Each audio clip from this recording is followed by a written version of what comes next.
Lo mātou te mai o le langi, le atua e silisili lava, e mawalunga le mea lo e fio ai, a ua tumu le lo langi nei lo mamalu ma lo matautia. Le atua mai lava i le amatanga si o le ngā taanga, o le atua Abramo Isaako mai Akopo. O le atua le alofa tu noa, o le atua na whaia mea o malava e o lava le tangata. Na e whaia mga o sia i lo lava whatusa ina i ailoa le tangata o na watu i ate oe le whaftai, o le vi inga ma le tapo inga. Whapena ona mātua atu le nei fiafi e mamuli atu se nganga whaftai te lele tua i ate oe. Ono le nei aso mātango fie. Sa e tausi e fo i mai leo leo ma pui pui mātou mai le tai au si au dia mai le nei taimi. Whaftai te lele tua. Ia vi ia lava lo swafa ma malu. Ono me silisili ma mea matautia ua e whaia mo le tangata. Le ola ma le malosi o au whamunianga na e le lingi mai mo i mātou le nei aso atoa. O lau tau singa o le ola, ia le ngata fo i lea o lau whamalo longa ia e mātou. O le mātou te whaftai te lele tua i lo le lei. Whaftai lo whamaoni, e le lei lava oe le atua, a wai whaavavau lo alofa. Mātou whaftai atu le atua o nol whaoletanga, e ala ia ke riso Yesu. Na ia o maialo na soifua mo i mātou i na ia o mātou wolai. Ma ua le whaoletanga, ma ua se wha moe ola mo i mātou, whaftai le atua. Ia vi ia lava lo swafa e whaavavau. Whaftai fo le ia wanoa mātango fie wa e au maia. O awanoa e fola atua ila upu. Me mātou te mafuta ai, ma o mātou whaalongolongo ia ua fionga pa ia. O au ala le atua e maululunga, e silisili ma matautia e lei loa i mātou. O au lava au ala ma fuanga te tele. O mawai fo ili nei awanoa mātango fia wa e sauni ala ili nei ala leo. Mātou te whaftai le tua. Ai mātou te walau ia te oi e whaunga ina lava, teimi ia te tau, mao ngā olo mātou wola. Mātou te au nātou e fo ia te oi le nei e fiafi e whaielo whina ngalo. A fio mai, tātou mafuta whatasi le nei e fiafi. Nganga pa ia, whau o mai i le nei e fiafi. Ala mātou sauni fo i whalongolongo i la upu. E mana o mia lau whau o mamana. Whau atu le whalongolongo o tangata le nei po. Ia whapena ona i eisi tā ua maseo ngā moania o onga. Mai matau sili i lau lava fionga pa ia. So swani le lo mātou wola tau mawhai. A umalawa fo le ngā luenga le tangata. Ia fo i mai lava le whatau waa. A ia whapena ona ia te oelevi inga o le whamanu o le whanetanga. Ia vi ia lava oe Yesu, ia vi ia oe nganga pa ia. Vi ia oe le tama. E whaavavau. Ono Yesu o mātou te talo atu ai. Amen. Ia le tua le nei fiafi. E whatalo whatu fo i male nganga whaloalo nei fiafi. I le suafo Yesu le tātou li whapelpele. Whatalo whatu ai, ia male mamalu o si o tātou tunu Samoa. Maalo lava le soifua maua malilangi mamaha. Ia, o le tātou Paul Krame masani fo le o le tutu le Upega ile Loloto e peona masani e zon fote tasi. Le fo o tātou o mai ai o tātou sanga i lumo le nuu ai le o tua le nuu. E le alofa maleanga le leo lo tātou te pau le langi. Lana tau singa malana puipuinga. Ua te tai mai eilo o tau soifua maso mātou wola mo ai fo le avanoa mātango fie. E whaawa oi pēr tātou Paul Krame au nanga. E ala le tātou maftanga o le Paul Krame nei u whaingoina o le tutu le Upega ile Loloto. Au nātou e fo ila au tō au na le poni fonti. Ia tātou mafuta fo le nei fiafi ala ia fionga pa ia le tua. Ia si e fo steimi o le nei fo ia fiafi. Ia whai wina mo le manuia. Maua si tātou mea ngā. E wha manuia mai le tua ia toe. Mai tātou umai ala ila na upu. Ia e whatalo whātu i le lasi o Samoa, i tupu mai e o si o tātua tunu, ta māmatina mātutua, uso matua whawhine i le ia o ke riso. Whatalo whātu nei i fiafi, malengang fifia, malengang whaloalo, Atalofa atu ia auna le tua nei fo i fiafi mo to fo le tua so sto vine lo fa pena na tato au mo wai ma talafa auto fo ia ma fa pena na tato fenga ia i le no fuanga ma le no fuanga i le pitunu ma le pitunu le ai ma le ai o le atunu ma le atunu ia o tato ngā lulu ai i to vine se e tau tuaina le fina ngalo le tua fata alofa atu ai malenganga fia malenganga whalo alo ni fia atu tau au na le tua malo le ngā lulue malo le ustaulanga fo ni vai sa e pe ona vai atu ata alofa ia le silasi o Samoa lo mafuta mai le ngata tono mo tanga se tono fal pui le ngata fo leo fo ngā luenga so se meolo i ngā luenga le polungo o walteli tono fo ngā luenga le ngata fo leo mo te malawa ma so se mea e fatalo fatu ya tu to melengang fia malo nga lulu malo le taua ya e stemi mai nga luenga manuia pui nga le tu te to fo lo to so fo mo lo ta to wola ya to ma futa fo ma fe lo ai mai nga e vi ia le tua ya po fe lava fo se tu no lo e ma futa mai ai fatalo fatu ta to por klame le tu le Upega ile Loloto ya oi ya nga le mai le tua sanga fa manuia mai le tua e tusa o ana fionga ia o tatu sauni tatu te whanongolongo ai. Fo i le fiafi. E whatalo fo i le sunga ya sau, ma se lua fo i ngā lua whatasi le fiafi, wa lava le tautuaina o tau ala i le fionga ia le tua. Ia o se mali fo ni tau sanga, wa mo mali atu fo i le masina o mati, ia wa whapena fo i ona a mate fo ni tau saure marulu tau sui fo le tau ia le nei fo e tunu tatu te iai e mana ia Samoa ia mo ia e te mi lolo wai fo i ma timunga ma tau fa fefe fa i si o tatu tunu se ai se le mana ia o le saulotonga i le marulu le se marulu tele ia ai fe alo i lava mo le mitiafu mo le ia se vane le fiafi ia ma sauloto e fai ngā luenga mo fe au ia e pe on tatu wola mamasa ni ai mai si o tatu tunu misi lava si o tatu tunu ia e fa pena on tatu i fo nei tunu tatu o mawai ia sa ili fo ili manuia ma sa ili nga malo ia ngale lele tua fa manuia ia to e malo ainga a o mau ai tatu o mai nei tunu ia nga to fo le ini so mafuta mai si o tatu tunu o Samoa fa talo fa ti atu to ma lo so i fo mau ia po a mai tau na o mai fo so i fo mau male ma le ola i nai si o tātua tunu nei vai tau, ia alofa atu le tua wha manuia i si o tātua tunu, pēr whai o mafuta mai nisi nei fui fiafi. O le, o tātua le tala tātu fo i vai tau o le paseka, ia po o le o Somaliu, le fo tātua le tala tātu iai, ia po le seta foi. Lea o tātua o atu i taimi e amatai foi o na wha manatuina, i le maliu ti ngā si o tātou li i whaolo Jesu Kiriso pe o nei e sauni ai mo i tātou ia le whaolo tanga. Ia o teimi foi nei e mana tunatu loloto ai ia e le anga le lei ma le lofa ma talasi o le tua ia i tātou. Ia ina ua le vai lava i o tātou leanga ma o tātou whale tonu ua manatu mai lava. Mai au mai ai Jesu Kiriso lo nā tali pele to tasi. E mai se o lo tanga mo i tātou. Ia o teimi whapinei tātou te mana tuna tuai. E le lofa o le tua. E maua lunga mo i tātou tangatanga sala. So e ia le tua, pe vola nei fiafi. E foi ni vaenga o le tātou mta upu ia o le a tātou. Tā uai foi ia teimi nei. Ia mai se lo foi o mta upu ia pe o mta upu lena. Leo lo tātou tala noa i nei lusu maltasi. Ia o lo tātou ai ia le.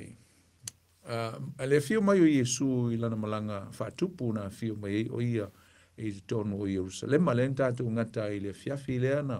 I le vaso le ana te nei. I le aso sao le laupama.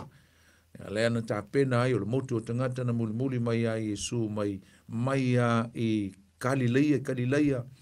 Ia i ka pena umi na sa fio mai Jesu i lana malanga wa mata o na ngai mai o si fia Jesu o i ona teimi. Ia e muli mai ele motu o tangata.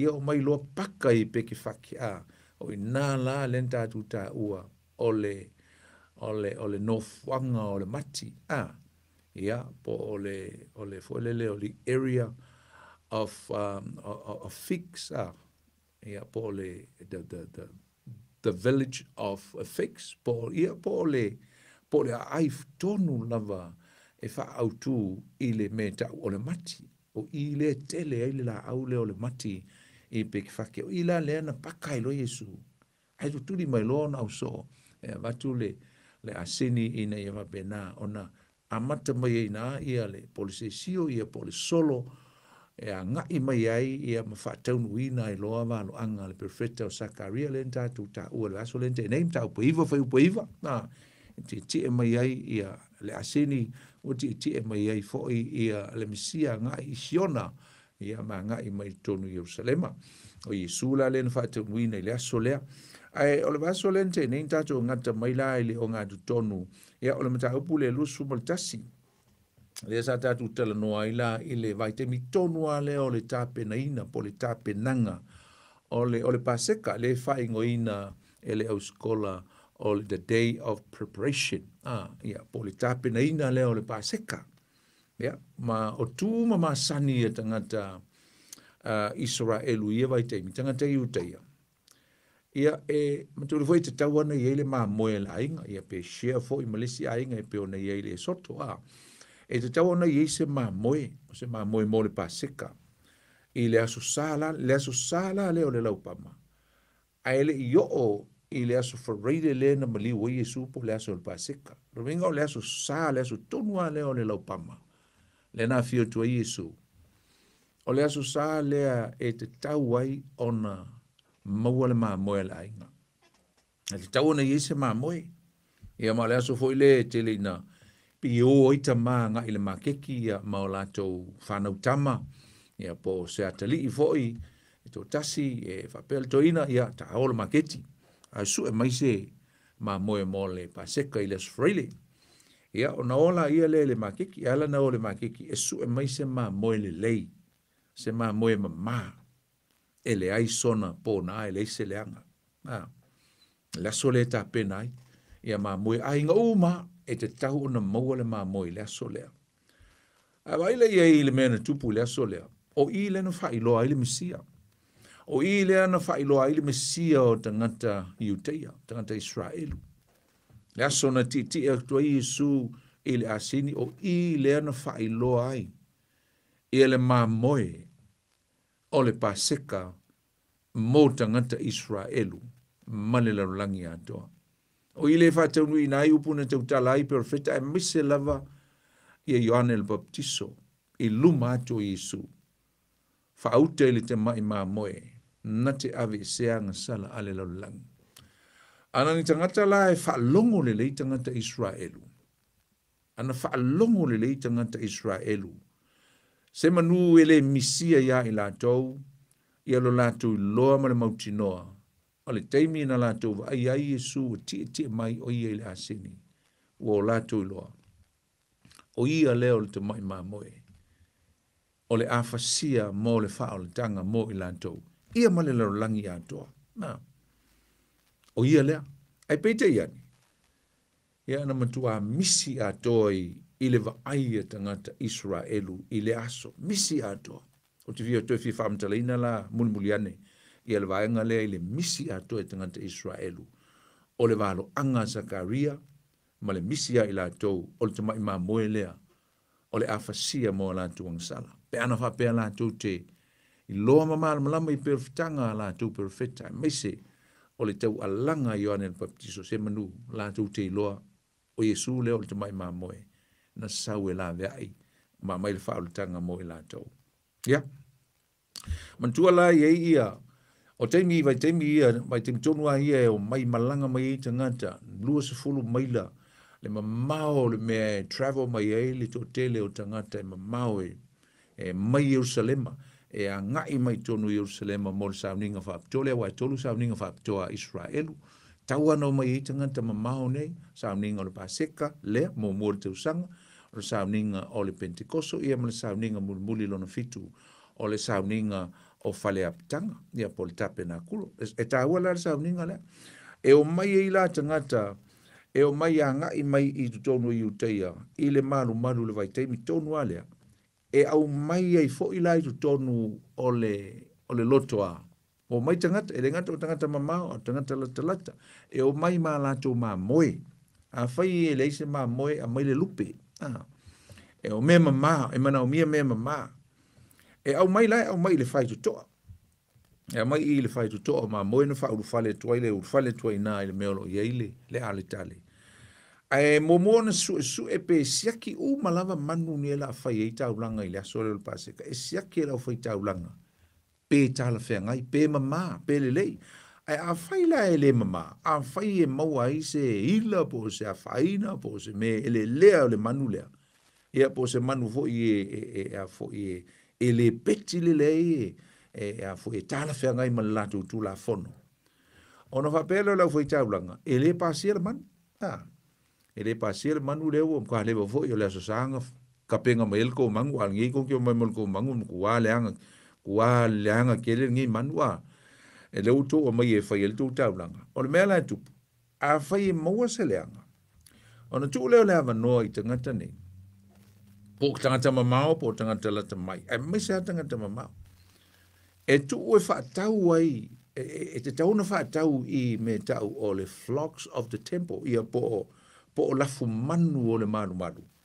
E ala manu e wha leo I le tutonu I au tafo le manu. O manu ia e mautinoa e mama. Ia, o I la e whaatau ai. Mtaulia la le melen taimi ngā latu ai Yesu I tutonu o le manu. O le whaifi whaatau ai ngā lauli ia. Ia, au te whaatu la. O le matua I tamu tā lava o mamoi e whaatau ai. E le pei o lau ama moe te sau mata I tai mai lo whale ia pe vave whaatau fo I le maketi. Au ila le teimi lea ua mana o mia whafo sei sau ma moe ia. Po o ni lupe fo ai mai se ama moe luinga o le a whaatau sau ma moe ai o le matuai taunga tā lava o le ma moe lea la e sau ni e whaatau ia. Se e manatu la I whaataunga I e whaia I le aso le na latu I Yesu I tonu le manumaru. Wana na whio tu le Yesu le tatu tala no ai, lafo lau pama, lafo lava, ia ofuma o le motu o tangata, ai peite iane, ua mulmuli ane, ua alu Yesu I le manumaru le aso lava lea. Alatu Yesu, o le tupu I le mea lea. Ai si o tatu manatu I sui ngā tupe I e ta ua I le mta upu lea. I sui ngā tupe mai whamai Yesu o tu whaia le whale o lo te maa. Ma ana o e whao mea. Ua whai e whaatau inga, ua whai e sui ngā tupe. Se e manatu I le ngā oi o tangata I tangata sui tupe. Ia e maise fo I lau whai pisinisi I le marketi. Ua I ke le a mio pio ma le scams, ia ma le sao whaingo me I tonu I le. Maise ale le pito lea pole tito, pole tu lea tangata nu ese lea whai e le whaataunga lea. Sili fia lea Yesu ia nei mea uma o mea e whaia malele sao malele tonu. Ai meise, ia mazalo ua ova mai a, ua ova ese mai le politito tangata nu ese. Ua o mai a nga I mea e le ta tau o na whaia ai ni maketi. Ua o mai ai ia tūlanga o mea ua whaia ai ia maketi e lauli ia whaia la tu whataunga. Le mea lana tupu. Ele I loa e tangata Israelu I le aso lea na ti e tua Yesu. O Yesu lea, o lea e whaatau nuina Yesu le valo anga e winga I le tamai ma moe e ave e seina anga sala ale lo langi. A tatu vava ai I le tusia luka o lona matau po suma le iwa lona foi po fa suma le lua. Tala no ai luka I le mea le tala lea po le mea lea. Il vaenga lea, vai tai tu sa tala a. Il fa mtala nga luka e fa pea. Il te min sa wai Yesu, sa wai Yesu anga I mai le ai. Fa mai ana e loa, ma te ole la so le sa wai Yesu, fa mau sa Yesu o tu, ma va ai atu I le ai, ona tangi e lea, o ye loa, le te e o ia e tangata I Uteia, tangata Israelu. Sil fiele Yesu, o I lunga o tangata Israelu, le fa masinonga ono latu te e no ia. Na tangi e leo Yesu a vava I atu I le ai o Jerusalema ma le malu o le atua. Whamai leo Yesu li luka mta apu suma le iwa wha suma le rua. Whamai, Pe ana e loa, o ilai fai tangata Israel, lai fai tangata o le tua. Pe ana e loa, o oe lava i le nei, lou lava aso. O oe lava i le nei, o lou lava aso. O whapunga ia, o mea e te manui ai. Ma Yesu, pe ana e loa, perfetanga a perfeta, na perfeta atu ia te utou. Pe ono utou malama lamai, pe ono utou wha longo ai ma utou talia ma le loto wha mawalalo. E winga i le Mesia o ia leo le asau, e te tau no utou talia. Ma Yesu, pe ana utou loa, o oe lava i le nei, o lou lava aso. Today is your day. If you did listen, if you did know who I am, o ai au. Mai woutou loa o lo outou waso le nei. O le woutou loa le aso le nei o le tou Mesia, o le aso le nei o le tou whaola, o le aso le nei e lavea ina ai outou. La ngā tau te popole le lavea ina outou mai a Roma, ai te olo tau te leo popole le lavea ina mai outou nganga, tau te ola ai, tau te manui ai. Fa mai leo whao mai na whao upuna. O lo outou lava aso, o mea e te manui ai, a o le nei ua lilo i a te oe. In other words, it is a mystery. It is hidden from you. Ua outou leiloa, ua lilo. Outou leiloa le aso le nei mo le tāua, le aso le nei. O whapongsai nai outou mata. Aisa, ono le maa te le outou loto. Luinga sali malama lama tanga te iutei e le valo anga. E le ngata o le valo anga tani, e lu len tatu tāua le vaso len te ne le mtau puiva le Mesia o le aluatu. Sa la tu le loina lo la tu taimi. Ana fa pe la tu te loa ma te tonu malama lamai i valo anga tani e lu mtau puiva. Ai le ngata foilea o valo anga Isaia. Ai le ngata foilea o valo anga a Sakaria. Ma le to tele o perfecta na la tu valo e ina le sawo Yesu o le Mesia. Ana i loa la uli ia. Se manu o la tu loa o lo la tu taimia. This is their moment. A ua misia i la tolu, le taimi o lo la tu Mesia. Ua misia i la tolu la tu taimi o le file mu. Ua misia i la tolu lo la tu Mesia o na ua la tu te teina lo la tu Mesia. O le mele, and this is the outcome. O le mele na tupu. Ua o ai la tolu le meta o le nofo, toi no nofo polonga. E le isi lua fite usanga. Ma ua o watu lava ma le lua fite usanga. E o mai lava le taimi nei. Talo na talepe Jerusalem le ti a fitse fulu. O ina na fata unu ina ile valo anga Yesu e tusa. O le matau po lusu mal fa. E le fa le anga ina. Male. E le tu ti ele si ma e lungo le si ma le ringo le ele me la tupu ile a aile nei. Ona o le tau fa long ta. Ona o le tau te eina o le Mesia. O sala sa ule tu e fail tau fa msnonga. A o mai a tau puaponga. Na misi lo ya Israelu la tu taimi. Toyo o lo malama puaponga. Leana fata ape ina ai mai le ti a fitsa fulu ina wa sau tito. Le taitei awa Roma masu sunu le ai ma ta ape ai ma. Sala lau mea gao le disposa po ua. Dispose po ua fa sala lau wina. Scattered, the children of God were scattering all over the world. They scattered. Wa ta'ape. Wa le sola tu te tai. Utu la fo ina. Aisa. Ona o le la tu te te. Ile sau Yesu Kiriso lo la tu Mesia. Sau le mata upu. O ile tatu mata upu lava lusu tasi le tatu te. Ia sau le ile fai upu sfuma le valu. E o le lua sfulu, ma le lua fai upo sfulu valu, lusu ma le lua, o lo tala no ma Yesu e winga le mati. Mai le tai ao ua fo ia tuai o ia ile ai matolio Yesu, wa uma i le tai ao le ana, tutuli e le au fatau o i tonu ma wha ma male malu lonta ma. Toi fo i petania, toi o malana au so, malana au manisi na la tui, toi o anga i le fale o la salo ma montu fa fine, malo lo ai, ma toi o mai. O le tai ao la le, winga o le siaso. mataulia afe o le sa luinga e fa isi aso ia o le afe malanga i Yesu e fa maisi na le tolu fa tolu sa Yesu luinga la sunga fua o le asolua ia ma le asolulu pa le stofilo ia wa mata ona o ia popu nga wa mata ona fa le teine Yesu ma me uma nei ai o lo les freely fa sa tolu Yesu mai o le taiao wa fo ia tuai ila tau ile ai ua fia tau mafa o sila fia ia le mati e tasi i le awala o atu iai ai le ai se mea na mawai ua na o lau ona whapea tu ai le o ia iai aua ne i tue tutupu ni o fua i o le whaavau o na mango lo lea o le mati ia nai sau ele mo tau whai ofo la uri ia aisa tau tala Yesu ma whaale tonu ia ma le mati ia a le mea la si o tātou vava ai ai o le ala winga o le mati le winga o lea mena tupu i le aso. E pe o se wha ite po o se tūlanga o se mea o le atupu. O le winga o le mati. O le mati. O le mati o le whailonga le o Israel. It's a symbolic for the people of God, for the nation of God, Israel. O le mati. Thick trees. Kuso le whailonga, le si le whailonga o Israel, ma le vine, o la awi e whaatauanga i le nu o le tua. Te uma whaitau atu whai upu le tusia Isaia lolo iai. O se isi winga o le mati i whatuspaia biblical meaning fo lele o le fig trees i kol tuspaia. E whatatau mo tangata Israel. Ai ono whatatau le tu o whamanuianga, the prosperity.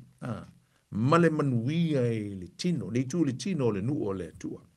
Ai sea, leanga that's their products o i le maua mai e la tu tamau ainga tele le mati tele lon tau ta ona fuama e o i lau mea uma o i le maua mai fo le si vai ngol tamau ainga winga o se fa manu yanga le tua mo Israel le winga ngala mati a ofo ila in matele mati male ini fua e i fo lona winga o se fai longa fo ilea mai lea tua e winga ya Israel. Ua ia ile wha msinonga i lunga o Israel. Ua ile maa leia. O le au o mai le wha msinonga ma o le a le tua yeini fua, o le a le tua yeini lau, o le a mango, ma i ua i lava ina tipi lalo. Pena ma le mea tupu ya Israel.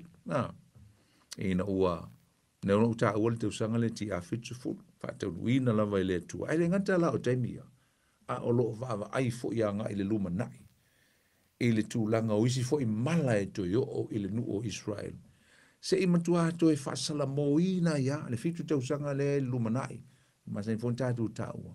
La to sa o i le tua mo isi fo i whamsinonga. Se i matua li liu ia le nu o le tua. Li liu matua, li liu a toa ia kiriso Yesu i lona to e fio mai. O le ata atoa la e pe ono ta ua o le pepo, o le mate o le mati. O se tūlanga le o le oti faa le nganga.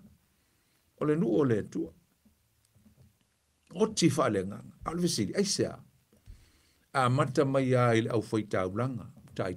Le tūlanga o le oti faa le nganga. Wa oti ia le au fai lotu. Oti e tuai matai. Oti e tuai matangata lautele. O le vainga na Yesu le mea ua iai le nuu o le tua o Israel. Mutua mango wha le nganga. Le ai foi ma se tamau ainga o le ato e tu ua iai. Aisea, mafua mai aisea anemia. E mafua mai le oti wha le nganga o langa o tangata. E mese ala utaita i lotu. Ona o le nganga lotu. Me ka o le religious spirit. Wa mea uma ua latu whaia. Ua le ai se wha le nganga e pe ona masani ai. E leima se mea o toe wha le nganga. Ua wha le tino mea uma. Ia se wha teita ingala. O i le ale tale le siaki e le au whaitaulanga, le au whaitaulanga sili ia manu. Ma le au whaitaulanga. Siaki e manu. Ma tu le whaila le tusia a maa laki le ta uai le tūlanga woutou o maia mea mamai. Lai te utare leo whaitauranga. Woutou maia ia whoilele ia manu mamai. O manu whoilele I have no honor. Wa leiso uawa. O lono winga. O lai te utare leo whaitauranga. A watu atangata mamanu pae, mamanu mamai, mamanu o le ila mapona, mamanu whapena ona yei ma ila le tino. Whai mai a kamanga, ngai fia maua te lengi, fia maua si ngā te naria, ka mai e mo mai, ngai lelei, ave fasi, whaalu toto e mai o ngai lelei, o le mea nai ili tata ili silwhanga le tua.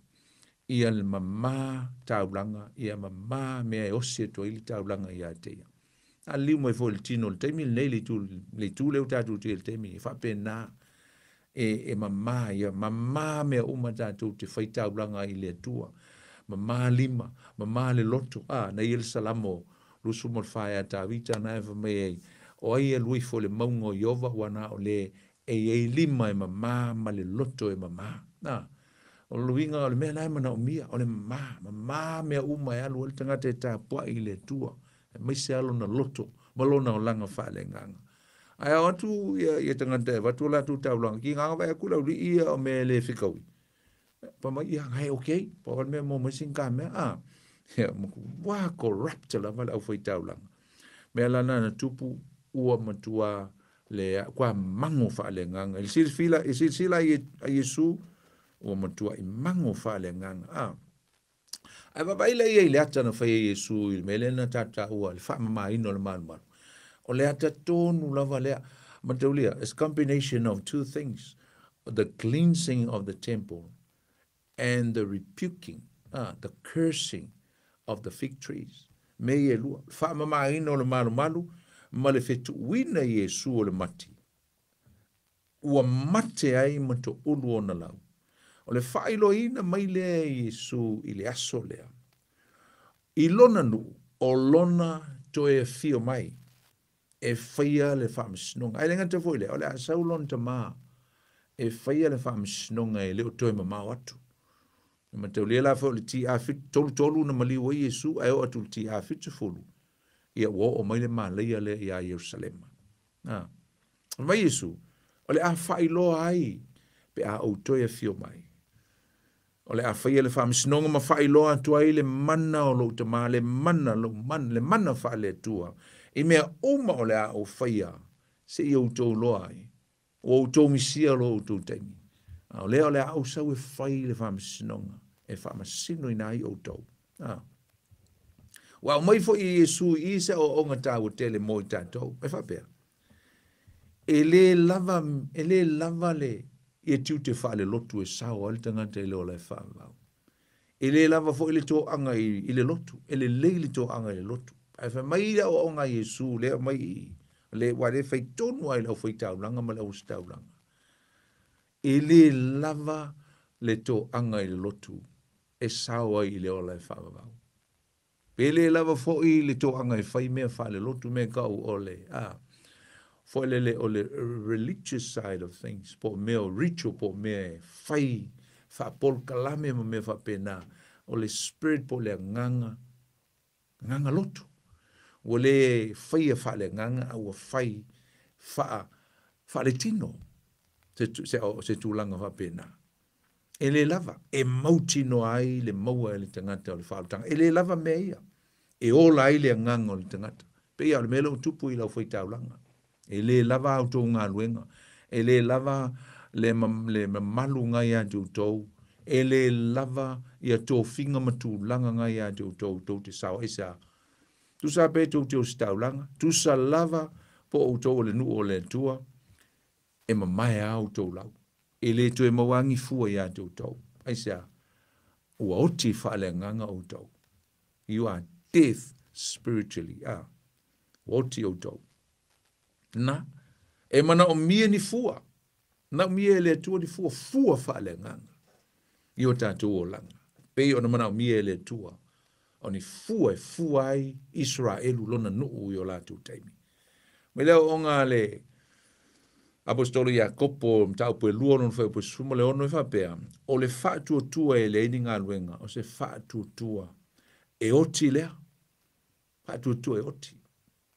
Ringa mana o mini fua whaale nganga. Ti ngang tātou whai mai e tātou te whātua tua. Tātou te ola mga luem au auna ile whaatua mga luenga whaalenganga, ai a whai e le ai ni ngā luenga, whamailea, o le whaatua oti, whaatua mate. O le o ngā tā ua la usomtua whawhine i le mate. E mana o mia ni fua whaalenganga i loa i o tātou o langa. I o tātou o langa whaalenganga. Ia veo tātou o langa whaalenganga e loa i ni fua, e loa i le maua lunga o tātou. E se tūlanga, the standards of our servanthood. I lumo le tua. E le na o le au auna, a o le tūlanga o le au auna, e se tūlanga e maua lunga whaalenganga. Le ola whaalenganga. Ni tū whaalenganga. E au auna ai i le tua. Ai le na o le tō anga e au auna. E le na o le tō anga i le lotu. Ma whai mea whaale lotu. Ai le ai ni fua o le o langa whaalenganga. Pea no whai atu. E le leile tō anga i le lotu. E le leile whai o mea whaale lotu. Ai a whai e le ai le whaatuatua. Ai e fo le whaatuatua. Ai le endi ngā ruenga. Le whe mai a kopo. Wana o se whaatuatua lava e mate. Amen. E mana o mini fua, e peo no whai mai le kartia e lima, no whai pue lusu ma le lua, ma lusu ma le tolu. E mana o mia fua whaale nganga. I e loa mai fua. A le latu leo Yesu, e mini fua. I o tātu o langa. Le ai ma se fua lava e tau mafa. E tau sami ai Yesu. E mai o tātu o langa. E whamasino ina e le atua i tātou o la au. Pe a whai e leini o tātou fua i le unga. Ma e whina ngalo o ia i tangata uma o loo ma futa ma muli muli atu i a te ia fua mai i tātou. E ni fua whaale nganga. E peo le whaate oto Yesu le vine moni le Ioane sulma le lima. Nalo i eini whai upu wha mai a. E fua tele mai. A tipi tipi ina i tātou. Ma teu teu ina o tātou la la e le tua. Wha mai lea. O na fua tele mai lea. E mana o mia ni fua. Ai a whai tātou te le mau le vine o Yesu Keriso. O le a le aini fua. O le a le aini fua. Amen. Tau leile. Ia nai whai umai le lusu ma le tolu o le tolu suma le lua nai o Yesu le malu malu. Ia matali atu le fisili wha avale valea vane le fiafia le au fariseio. Ia. E fisili so ala ulia. Lea ele pule ngai te whai inga mea. Ia tangotu Yesu. Ia pingi Yesu i se tali ai mantua e ngungu waima. Ma le isi se toi te utala mai i le poto ma le maua lunga o le si le fio Yesu i mea uma e tali atu ai tali whainga i e whisili whainga tāla o le i a. Ia, tauro le i le whai upo e tolu suma le tolu. Talo i nā lea e tau whai ui ua i le i ele mata upu lea.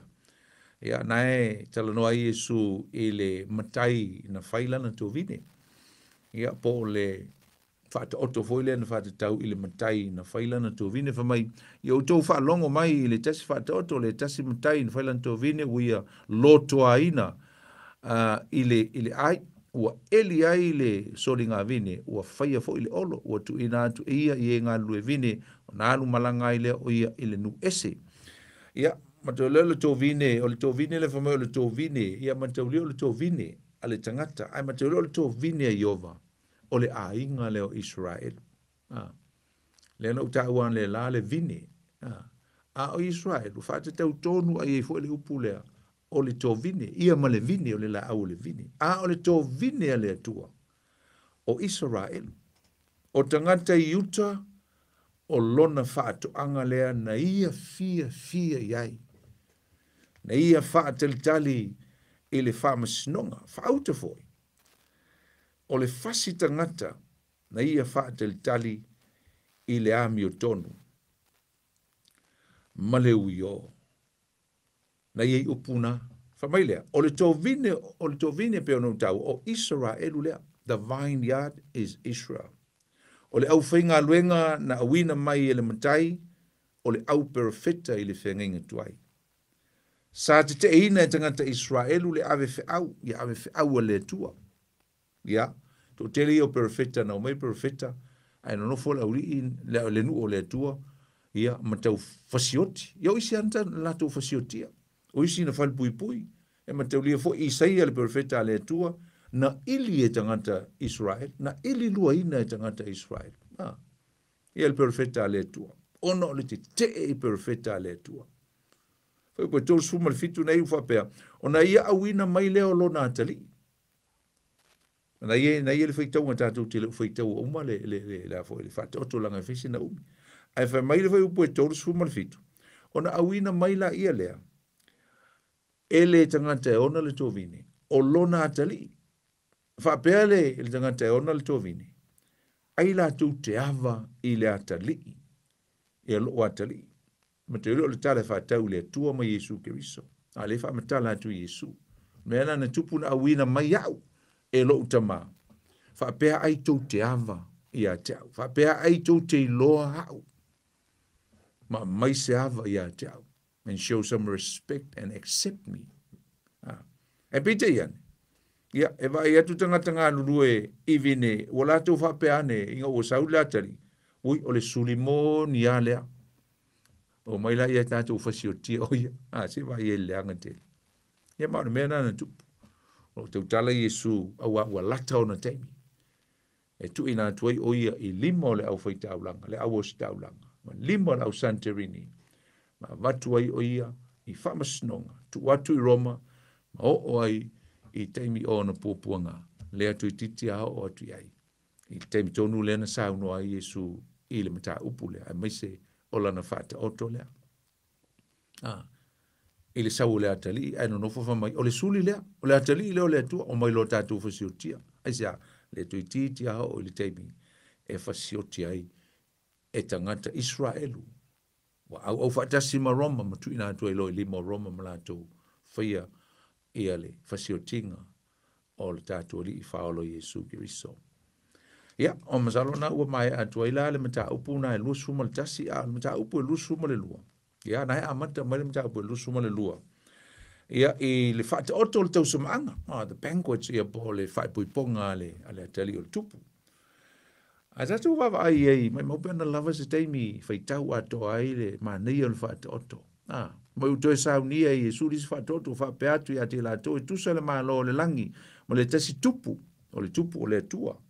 Ua na whaia le tau samanga alo nā tali o Yesu Keriso, le whaatau, ma te leo le tala whawhangongo a le whaatau Yesu i atea. Tu e whaia tu Yesu i le whaatau, ai sa, ua lata, mai o na taimi o na pōpuanga.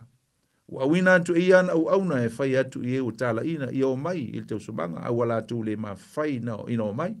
Ma tu e wina atu i e nisi au auna e whape atu i au tau, o atu i e na tala ina whauta o au saunia mea tau mafa ua whawhasi au povi ma me uma pipeti o saunia fo i me uma i ne i o mai i tātou te e tau sabanga. Whalongo roi po irima. A ua la tau whatala ese mai. O ina ua whai ala tau sisio. Ua te tasi malu, o le tasi lon whanua, o le tasi whailana whatau. A oisi ua la tau pupue i ana au auna o whaleanga mwhasioti. O whalongo ele tupu o na matua ita i lea o ia. A wina atu ia, ana au o wha matia nā tangata whais tangata masusunu ala tu ai. Ona whaia nei leo ia i ana au auna, o sao nia lava le tau samanga, a ua lea o ngā e na tala ina.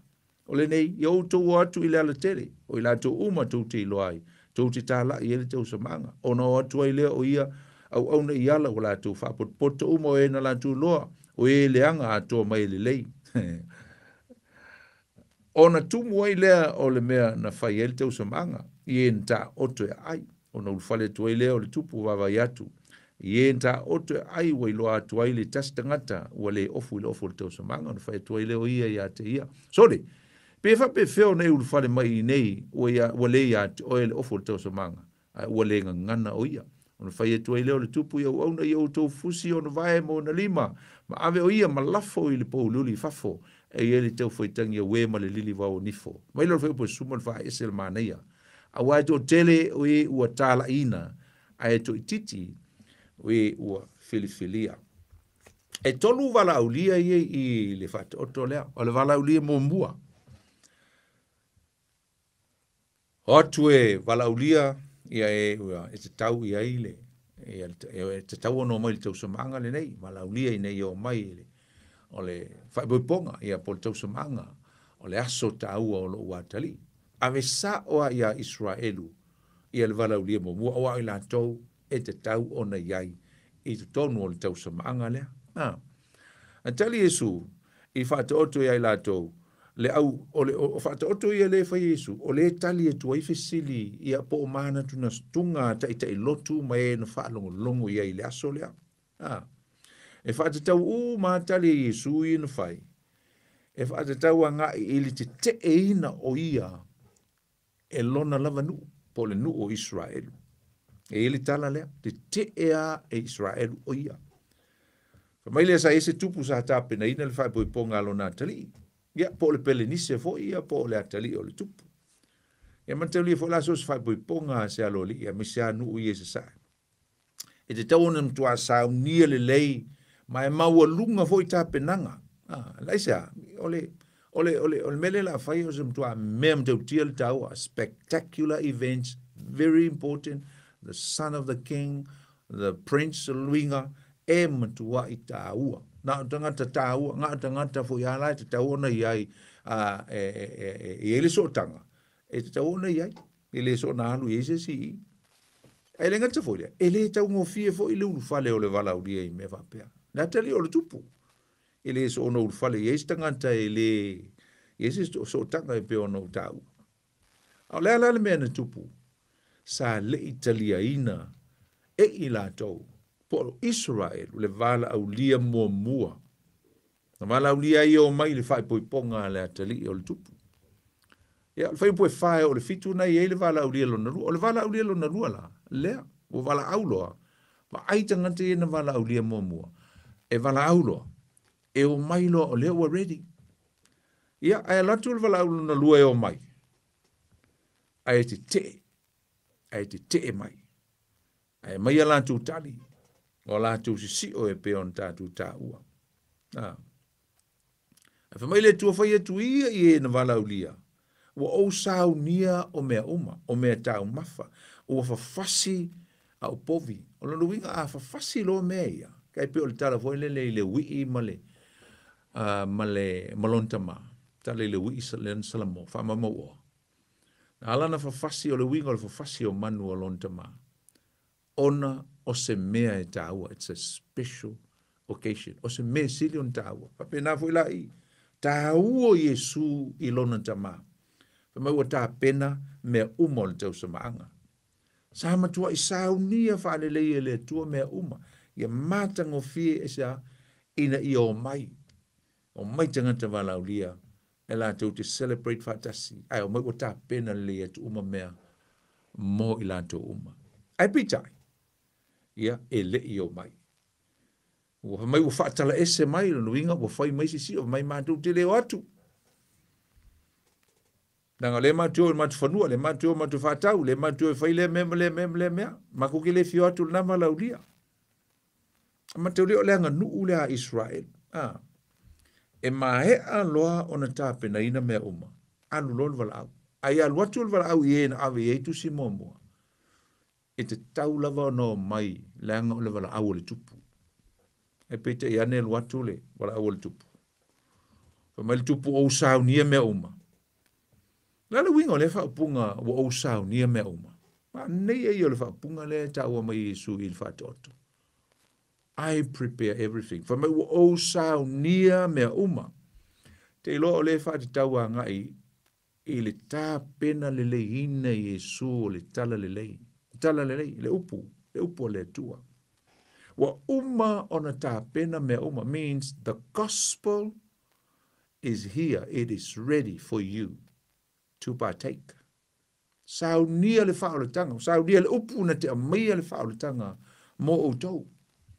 So the good news, the gospel, o lewa I le tala le lei. Wa sau nia le tau mawhitanga mo o tau. Pawala mea o tau o mai te lia le upu, maua o tau le whaoletanga. O tau maua le upu, ta lia le upu, lo na winga o tau ta lia le e ona le upu. O I le upu, o Yesu o I le upu. Jesus is the locos o I le upu. Nā le pau ale mea Israel ue whai. O le o mai e whaalongo. O mai e whaalongo. O mai just attend. Participate. O mai ei. O mai e whaalongo. Ele ngata e whaalongo. Talia. Ma ave loa la mala. Tūl whaalutanga. Ai pete iane. Wha mai mako ke le fie whai whaalutanga.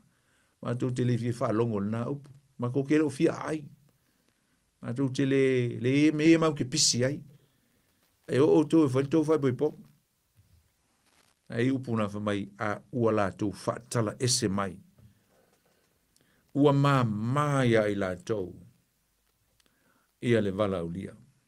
Ua whai mea loto ia i lātou. Ua manino mai le tali atu a tangata Israelu. I le tala le lei na sau mai Yesu. E mātou te le mana nao ia i le nā tala le lei. Ale ia le mātou tu la fono. Ale ia le mātou scriptures. Ua le ano iai i le upu po le tala le lei o le malo. A ua whai lava le mea loto i le tangata ia. Ala whai po e fitu na whamai ua wha longo i le tupu. Ona matua i tai lea o ia.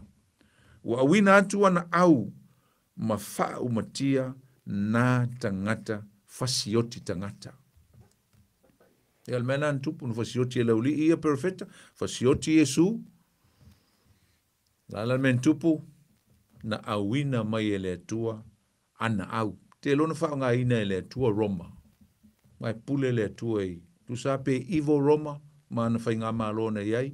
Na tā pena e le atua Tito i le tia whitafulu.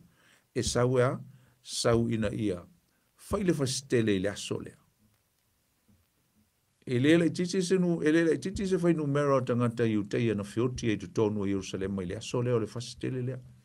Ma whaata ape ai e le ito e nofo ai. To ato e fo i tu neia le tasiva whaavalu na uoto e declare e le. E whai ngā maa lola langi. Le United Nation. Uoto e reinstate po uoto e whaafo i atu. Ia le fua Israelu e to e whailona malo. E se vai le tele o ni tausanga. Afe fitu se lau. Ko kia afe valu se lau tausanga i ana. Whaapolonga i le atua. Le whaamsnonga le atua i le nuu o i uteia. Aisea. Ono le lātou te te e maro lātou. Le whaalongo i le tala le leima le upu na sau mai Yesu. A le whamai.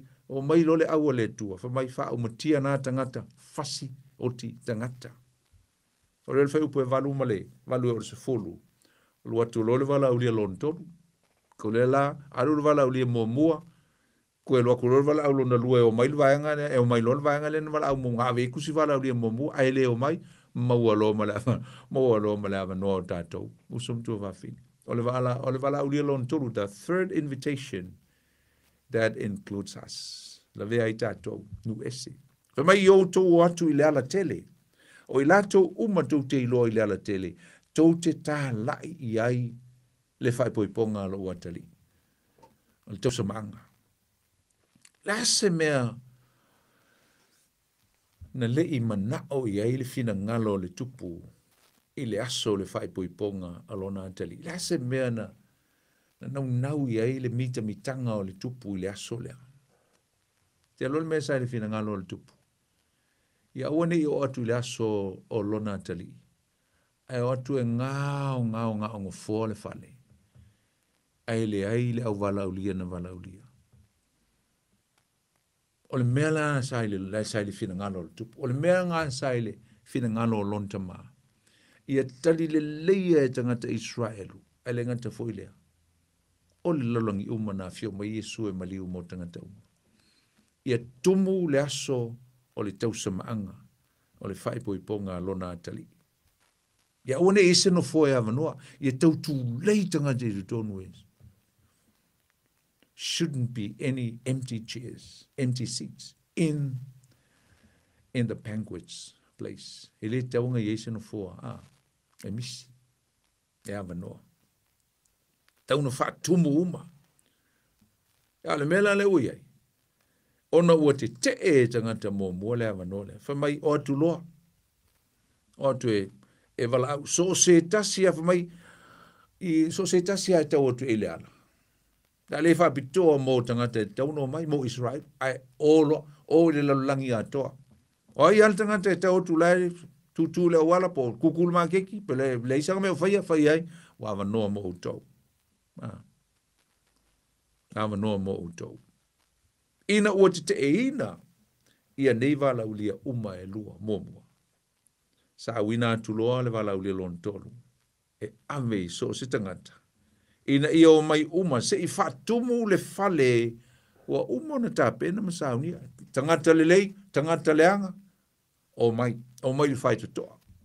Kau lia le lai whape o mai lo mai kong. Lei, o mai le whai tutoa. O mai e kuku I le whai ko. Le la whaso so mai lo e le tupo le alme le pule o le tau samanga po I wha uru whale. Ai o mai lo le whai upo sultasi o le sumal wha. O I lo la le tatu te ilo ai. Le ai le whapea e wala ulia loa. Ngo mai ale o umai tutonu. Fa mai e to tele o e na wala ulia. Ai to I titi o e na filfilia. O le wala au le na wala au ai. O le wala au lea o le wha o le tanga I le aso le nei. O mai le aso le nei. O le wala au mo le wha o le tanga le tua. Ina ia maua I tātou se hava noa invitation in whai on tātou uru whale tu tonu I le tau samaanga le I o atu e I le lumanai. Le winga tonu lea o lea fo I o le whata oto lea. Lea lau a wala au. Mai o le tangata e le eise ofu o le tau samaanga nai wha au tu e whai upuna. Ina ua uru whale mai le tupu tu tonu o le tau samaanga. Sa ia wa ia o lo iai. Se tangata e le ofu o ia I le ofu o le tau samaanga. E ma te olia lela ua mai tangata I le whai tutoa. Whai lo le ngā lue ngā tangata I le whai tutoa. Po ai kaunga o kong. Ai le sau le tupu e a mata lo le a fo ile. Whai we ponga lo nā tali. Lela ua wha uru whale. Ma te olia I ese le tā ua I le whai tutoa lea. O I le whai tutoa lea. O le ata tonu lava lea. O le tātou talia ina o Jesu Keriso. O ia o le whai tutoa. Ne ngata o ia o le ala o ia o le whai tutoa. Ma te i o e fitu o lon whai ue suma le tolu nei ei whamaia. Tātou ulu atu le whai tutoa e vā piapi. Le gatala le ua maitangata I luma o le me whai ele banquets. Ai o le atu whai ofu. E le ma whai ona e so ngā lutu tonu. Se ilonga e te talia le upu o le wha o la tanga ma talia Jesu o I o le whai tutoa. Maua I lo lea le mea le tau o le tau a mi o tonuina. Langa o le ofu le tau tala I o le tau tala I le a mi o tonu o le tu. O le ringa tau o na tau a mi o tonuina mua le tangata. O na fito a maua I lo leo lo na vanoa e alua I tonu o le tau samanga lea. E maua lalo tātou ofu I le whai tutoa. O no tātou wola I lo lea. I le soifuanga ma le ola wha lea nganga le tātou te ola I le teimile nei. Ma wha tali ai le taimi o le tau samanga. Me ta o le justification ta ua mi o tonuina. A o le ala la ua. Wo olo I le aso le whai boiponga po le aso e whitai ai ai le aupa ia o le whai boiponga le mana mea. Ma le alo o le tupu. Po le kalesia. Ai sau le tupu. O le ieli tangata lea. O le ilo po le alme o le ofo o ia le ofo le tau samanga. E whai lo mai I le ata. E watu I le ofo I le whai tutoa. Ai le mana o ai. I le ropenga punga e lo I lunga o le wha malama. Penga oso ai sisi mea. I le ata pe atatu pu e ina wha le mafau fau le ata. Le ua maua ofo tangata. Wa le anga nuu le tangata Israel. A whai e iaisit se tau samaanga po se mewa peo se whai buiponga se alo se tupu po se tangata tau aloa. E iei ia le tūlanga o a fo I o le ofu. Ia po le tūlanga fo I o me te tau ona e pule a le tangata e ona le atali. I le mea mwhai ona wha ofo I oe po le alava se me e a fo I tau o te atu e te tau ona e whaia e te tau ona e malia iai ma e akri iai na wha mwhaila ngai urufali te tonu. Ai se alanga o le whai buiponga le alo le tupu. E le mwhainga e so na alu tu tonu. Ai te le usta I le whatonunga po le mea lea a requirements po mea e mana o mia. Criteria mea ume mana o mia I le whai tutoa. E mwhainga e alu tu tonu. Lo ingara, e whai atu ngaka I le whai tutoa. O ke riso le ata o ke riso le whai tutoa. Le teimi te talia ai ke riso I su I lo so I fua. E whai atu le ula lea. Ai le mana o e talia le ofu. Ia su e lolona vanoa e oso paha I tutonu. O le maa nei ala le whainga le ata. Le ala ua no nofo tangata ia na oma ofu po. Ofu le a mi o tonu le atua. Langa e le statu a mi o tonu. Ma so stay mi ate utala le tus po ia le meta o le off. I le tu le leilea. O lo te utala i le ami o tonu o le tu. Na wei ta wei i seia, i le mta upuna ta wei i seia, fa mai ufa ufuine i ta tou i le off o le o le tanga. O le ami o tonu mai le tua.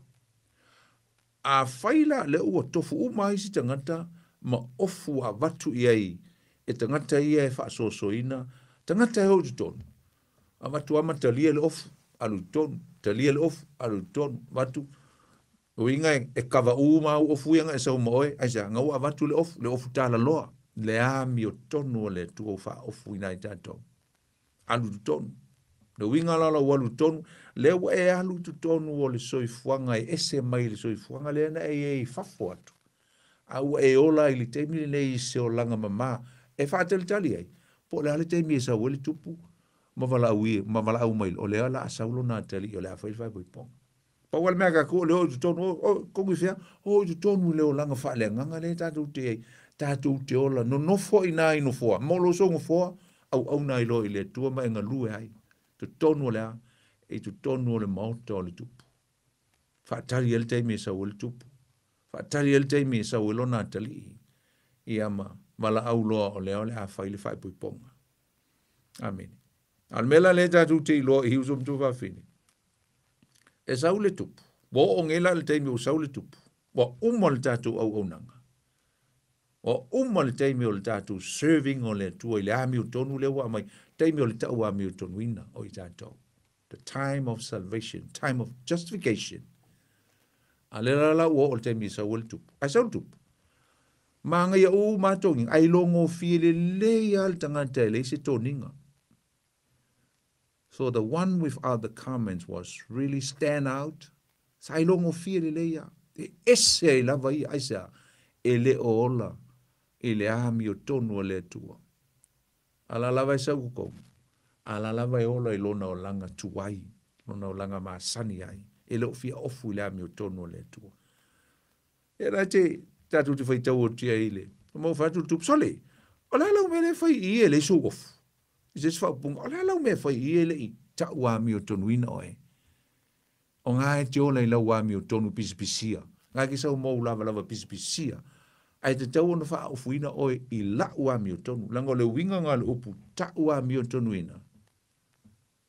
Ua fola ina. God declares his righteousness that he bestow upon a sinful person. Luinga, ua fola. E loa le winga le upu tau. A mi o tonu ina. Luinga, e le mwhainga o tau a mi o tonu ina stangata langa. E le wa o stangata. E isa ua mi o tonu. Ngā o le atua o ia o le whamasino.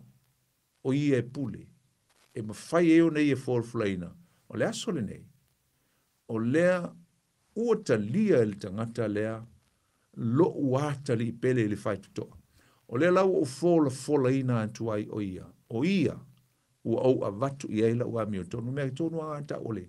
Tau a mio tonuina. Justification ringa o le atua o le whamsino. Ngai ele upu tono le upu ngā justification.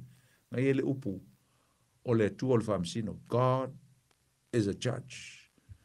Ngā o ia e sau noa mai. Langa o ia o le ami o tonu. E pule o ia lana ami o tonu. Ngā o ia fo i fola ina mai. O la o ami o tonu. Lea o au tu ina atu. I bestow my righteous. I lungo le tangata lea sa. Ola. I leo langa matanga ma leo langa angasala.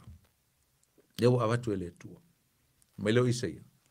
A whai ista to ami o tonu. E pispisia. E peo le i o le mai. A le ami o tonu le tua. Le la tu le tua vai kunga. O sole e ka le ai mai I sole ai. E ai mai ai le o nga o ia le o ia le toninga le nga kufa le fai ko. Nga o ia le so ofu. Ah. Sai e lo ai le tangata le ofuina le ofu te so manga. Fesili lo o le ale mea ale o fesili o le ale mea le tangata o lo fai tu tonu o le te so manga. O le tangata le na sau ona na vala aulia. Ai te tau o na talia le ofu le whai tu toa e tusa o le anganu. Na sau ua na o se awai, just participate. Ai le o iai se loto i le tāua o le aso. Ai le ngata fo i le iso na wha alo i le tupu. I le fo i se wha alo i le atali. He had no respect. Na sau na le aia, ma le wha longo le musika. A o le loto. Matua i le ai, ma se wha ta waina o le autu o le aso. A mataulia la usum tua whawhini. O le ata atoa o le neimea, se ese le manea. Le ata atoa o le tala lena o whamtarina nei. O le ata o le alofa tu noa o le atua. It pictures the grace of God. So se tangata. Ua whatanga e le atua. Even though that we do not deserve the grace of God. E ui le te tau ma le tala whea ngai le alofa fua mai o le atua a o lo kako whaia le ngisala. Alo tatu wola ma tatu polonga ono le ngisala a tamu e. Awha mai wa alofa mai lava le atua a o tatou angasala pea. Upo paulo ya de karisia roma. Pa pena la alofa mai lava le atua ya tatou. A le lava tatou te angasala. Ui e whaasau ina i tatou. Aisa, o le alofa tu no le tua. The love of God that we do not deserve, but He still loves us. E alofa mai lava le tua ia i tātou. Le ata atoa o le alofa tu no le tua. Ese le mana i o le ata le mō mai tonu i. Na misia o Israelu, a wa leva na i le whinangaro le tua. Time for Gentiles is coming. La e o mai, sauli taimi o le. O tangata, ai sa ko mo mo le ngo le uli ia. Ai nga misia la uli ia. Ta tala lo, o mai lo. Ava, ai le pu e ina i ta tonu ese o le gospel po le tala le. Ia po le mea ai po whainga ai o me le tu olea. O lana upu. Whainga ese le ma nei o. Fia o tangata Samoa. E o le lotu ma tau tua ma au le tua lotu le tae lotu le fiafi aka le ma nei. Ta talo. Pu e sa pai e tātou tau sa maanga lea. Nea ua lau ma tā pena le tō lea. O lana tala le lei. His gospel. Tātou ai le tau sa maanga. Paul mea ka koule, tātou ai. Langa leo mo mua me ai. Whaile me ai. Ai. Ai man tau lia. E le i oa le taimi e sa uel tupu. Se i whailo mai. Ia. O lea a whaile whai boi ponga la ua tali. E se fui koi ngā mea mua, ai a muli whai boi ponga. E se a, le kako ki sapi, le tātou te ai, le tātou te matua. Ai le mātango fie, ma le lolo, le upu le tua, le mātango fie. Me woman saunia le tua. A le tātou te whatali. Mo le teimi e wala au mai ai. Lea o le a whatau nuina le asolo watali, il me tau ole, tu whatasia le whai puiponga. E whape whiona ulu whale mai i le nei tangata. Amen. E tāua tele le ulu whale usum tua whawhine pe ono tāua. Ona whamai ua lenga ngana le tangata le aisa asa, e te tauna ui mai a Yesu, tauna ui mai le whai tutoa, pa mai ua lenga ngana. Na ala me no ia isi uso lea. Fusi o na vai. Fusi mo na lima.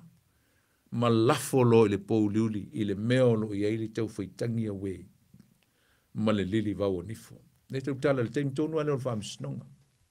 Umo le tatu o nanga i tonu i kalesia. Ma le ola whaale nganga. I le ami o tonu le tu o tau ami o tonu i nei tatou. Ai ua whaile whaam sinonga le tua. Na alfa msinonga le tua. Ua awai fatasi le aupa ia le taimi o le fatu fatasinga ma le fatasinga ma le alo li i po le fatu a whaiawa. Ai wha mai ua lafo fatasi e kwa ile li le anga ngoso tono le tausamanga. Ma i lato uma e leo iai le ofu le tausamanga. Lafo le li lea. Lafo uma fatasi matangata e leo iai le ofu lea. I le pou liuli, i le meo lo i ele tau whaitangi a we, ma le lili mau nifo. Maila ia lea upu i whai, wa ile mta upu lea. A i le whai upu lea sufuma lea, nufuma ia, a wae to tele, oe na tala ina. Maka uria lea, le to tele tangata na tala ia, ngō mai la ia lea, o mai ia, e o mai ta lia ke riso Yesu. O mai le wha alutanga. Wha mai to tele oe na tala ina. Ai le to tele la tangata ngā mau ofu. Ngō to tangata na mali lie, o mātou te mana o mia ofu na. Mātou te fia awai. Mātou te fia maua lea mi o tono le atua. Lea le teimi e mauai, o le teimi e whai ele filifilinga al tangata. Ua o mana o mia ke riso Yesu. E a vea mali i mawhaola i lo uolanga. Maila ia leo le evanglia Ioane mta au mo mua o lona whai upo sulma le lua. A o i lato uma o e na talia o ia. Ma whaatua tua i lona suafa. Na ia avatu i ai o lea manuia e ta uai i lato o whanau a lea tua. Maila alma nei alma mo le talia o Yesu o le whaolutanga. E ese ale loto. Ese le maua o ke riso i lota o langa. Ai tofu ata tō maloto. Ai tātou te leo ini ngō ni lotu i le tau samaanga lea. Po le manuia, po le ola e whawamau. It's good to be a part of a local church. That's a very special avenue of our way to greater things. I mea sili atu. Tonu e kalesia, ma tonu o lotu e whawhanga i o tātou o langa le upu o le tua. Ai awhai ai ko anga le loku ai ki le ola i le upu le la unga atu e lau fwoi whiau. E o atangata e whiwhia le upu o le tua. Ai malia luloto. E le alu oe, e le mea lea. Au lea le mea alu iai. E le alu oe le manuia, e le alu au le manuia, ai alu i le mea lo i eli tau whaitangi a wei. Male lili vau o nifo. Ia. Ole te loa mane pe atalatu tatu lenga. Lau tantal noa toi pea i nai vaenga i toi le mta upulea tatu amatai. Ia atalatu pea tatu lenga. Lili vave talatu lea toi suli minute o le tatu teimi ia. Lau mai ei pe a whai eiso finangalo te fifa upupu mai le tatu mta upulea fiafi pe i fuisa fisili. Tolu fitu ta silima i tolu le tatu numera. O le whai upo sfurma le lima ma sfurma le fitu i o le tele i o fisili wha tupu ve vesi ngai i le vaenga mulmuli le ia. E fōlinga mai ai. Ia ngā lulue whatasi i a pāti se lua. Maka riola au tei lotu ai e face mai Yesu i teimi mulmuli o Yesu ai le i o otu Yesu i ono pōponga. Le whetau ia i le vaenga le oira uli ia. Le tau mai eina. Mai o le au Phariseo. Ma le au Herodiano. Whailoa ilo lātou. Tātou te iloa i. E whailoa whatasi ele ino kurupu ia. Le uku kufa kasi makulia mo isi au li ia o te lotu ia. E ese o lātou te le tonua. Ese mea te le tonu iai. Ia lātou lava tu la fono ua i se o li i. Peo lau sātu kai o ngā le lima tusi o tusi pa ia te le tonu i nā tusi a mose.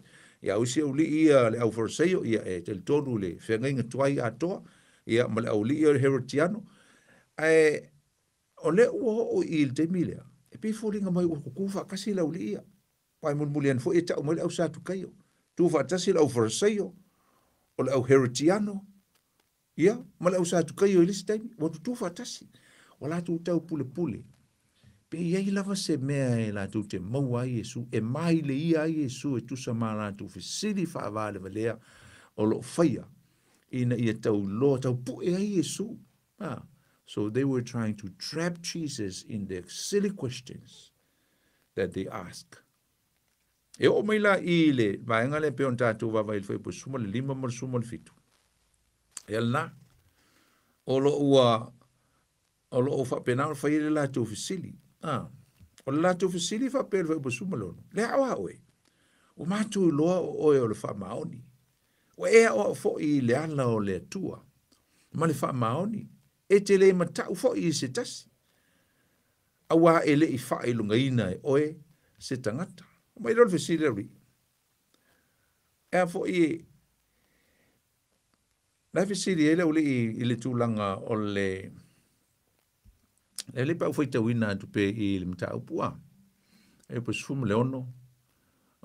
Foi po suma lo mai wala tu awina mai le ia tia o la tau so fatasi mal au heretiano. Ua whape mai, lea oa oe, ua mātou lo oe o le whamaoni, ua ea oa fo i lea lau le tua, ma le whamaoni, e tele matau fo i se tasi a wā e lei, whaelunga ina oe, e oe se tangata. O le nei, ia e tau mai ia te i mātou. Pe se a lau ta aufi, pe sa e o na vatu o tau langa Kaisara, ia Kaisara pe le ai, a ua si la fia i Yesu o la tau manatu. Ngai sa waina, al visiri na, mai pe te tau ona vatu ni tau langa ia Kaisara.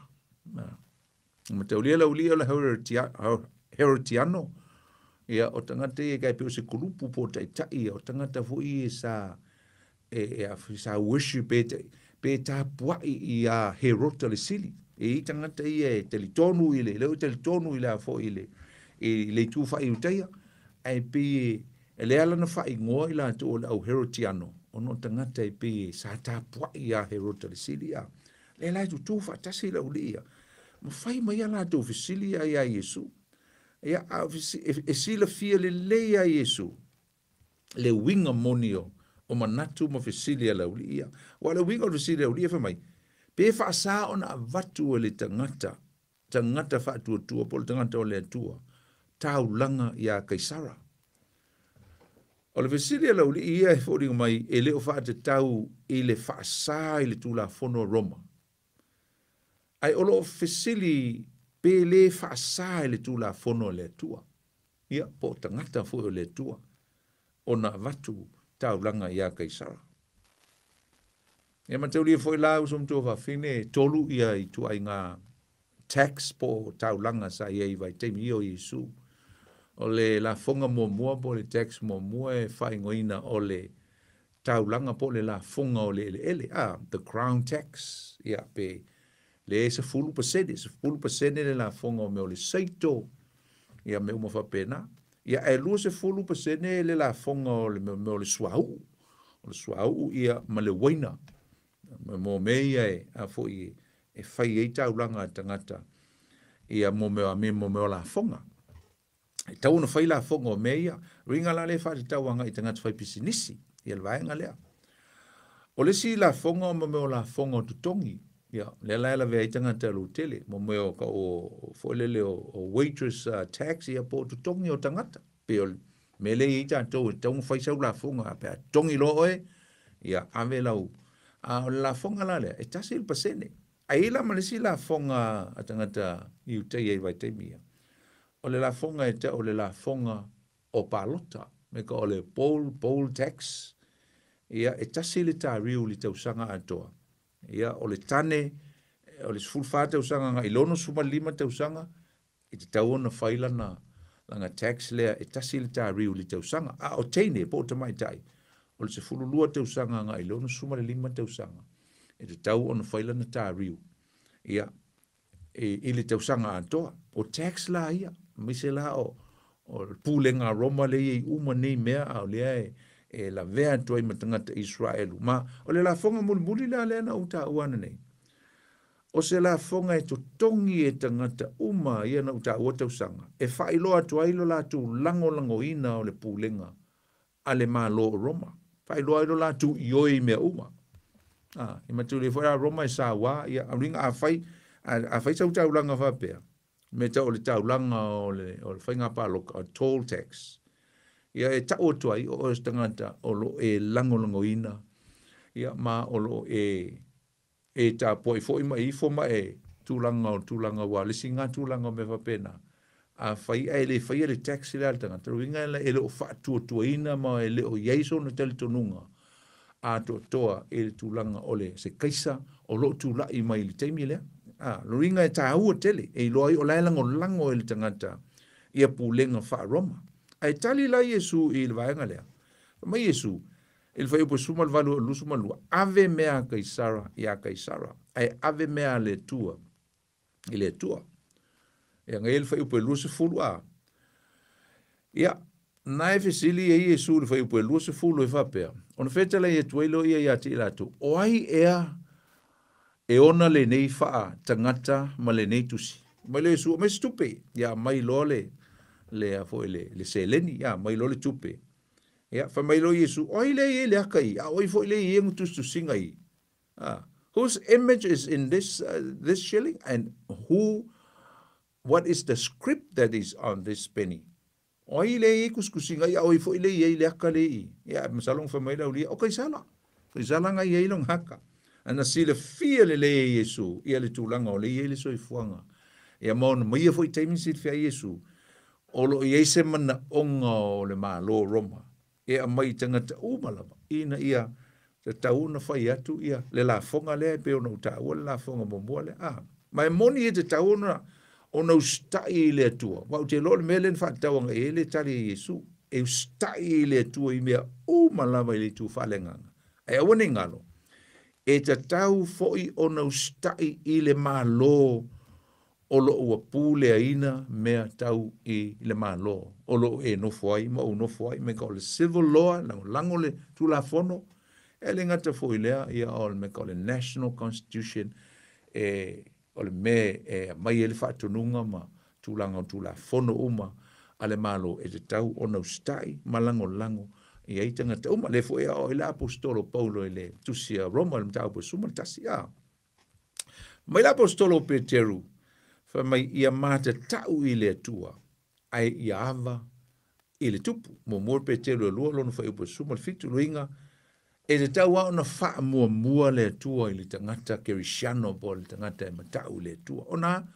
Ona availa i le tupu, whamai pe te mata tau uma i tātou i le atua, ai ava i tupu luinga te tau ona, ia i fo le respect o me ka o le civil law ia po o le tūlanga o whainga mā law, o lo tātou i pefo tātou i nei New Zealand, tātou te respecting a tai, tātou te langolango, le foi whaikaka o tax, ai tātou te loa, e silia ia te tau no tātou mā te tau mua i le atua. Ringa ai ia mea mai e tai o mālo e te tātou te whalongo atu, pili mo me whapena e le fitau i mali tātou te litonunga, e whailu tātou leo, whailu tātou saole nai, awele leo te atua i mea wa mai e le fitau i mali tātou te litonunga.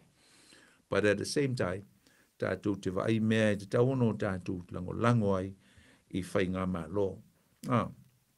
Ea mantua fo e tātou kerisiano, uso mtua whawhine, so kerisiano lava e te tau na lua on sitseni, o sitseni i le mā lo no whai, pe on tātou e nei New Zealand, Australia, ea le ngata fo lea, o le tātou sitseni i le atua, sitseni whaale langi, o lo sitseni i le mā lo e no whai, ia e tau e on tātou langolango ma o langolango ma sapaia mea o lo whaia e tai.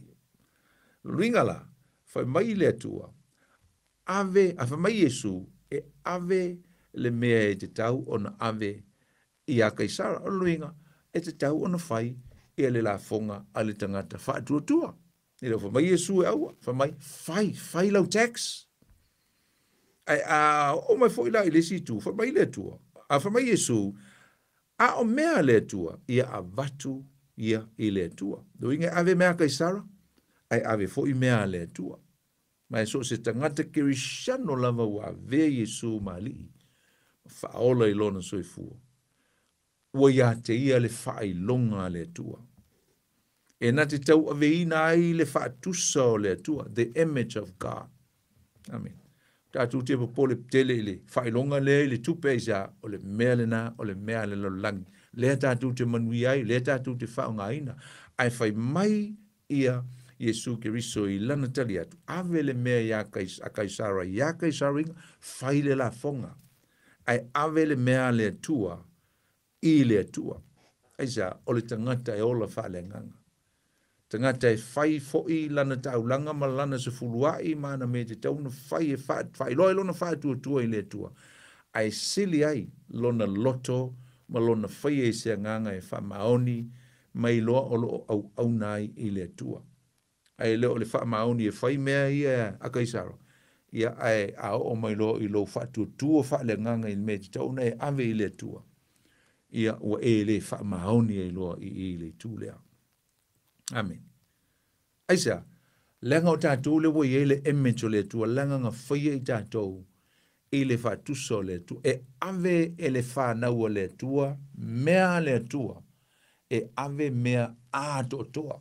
Ai le o le ato toa, ma fai wha maoni, le tele o ngei tax o, mai se tangata Israel, e fai le tax o le, fo ele le lau ele, e a fai le tax o isi mea, ai o mai i le mea ave le tua, o le wha maoni le tangata i le mea e ave le tua. Ringo le mea tangata e ave le tua, e wha tino i le tupe, po mea o leo tātou te maua. Ai wha sili le wha taunuina i lo loto le wha tua, ma le whaia ma le wha maoni, o le mea e ave i le tua. Mataulia, o tātou o whanau o le tua. E te tau ona pū lea ina e le tua, i o tātou o langa. Ai leo sisa, pe leo le kaisa. E le pūle ina fo i tātou, le ai e pūle ina i tātou, ma mea uma o lo ia i tātou, e pūle ina e le tua, mea uma lama.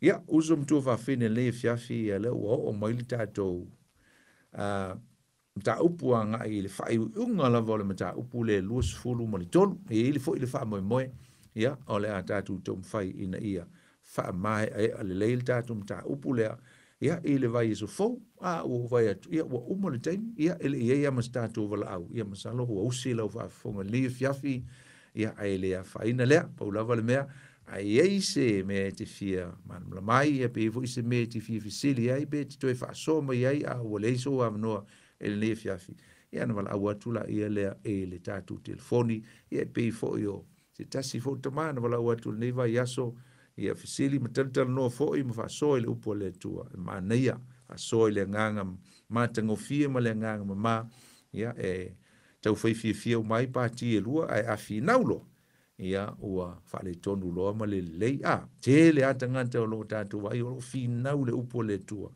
a o le upo le tua e le ko e ti peitinga e ti peiti le tu le lei ti peiti le me o lo fie mala mai a le sa ili po i monima ao e tonu mo sao a koanga mea ia e leo se nganga le leile na vaenga ia mo le fiafi ia no le a fai u tatou ia isi te talo le fiafi ia on tatou maroro ile vi ia o ele tua ia fa penao na fa pleina pe o ile vi inga e tawai awa u fai wina mal manuia le matou por clame mal matou tau pul le fiafi lo so so de mai matou fa ftai ono lo upu aftai o onga aftai me matango fie o lo famtaleina mai a miso me na o mai ai Yesu Kiristo ile ngato ila to we na fa longo ile vai taimi a lo matu feitau ai mo matu su ai o lo o ngai o matu o langa a matu ia ile nei so fuanga talo ina ia famnuia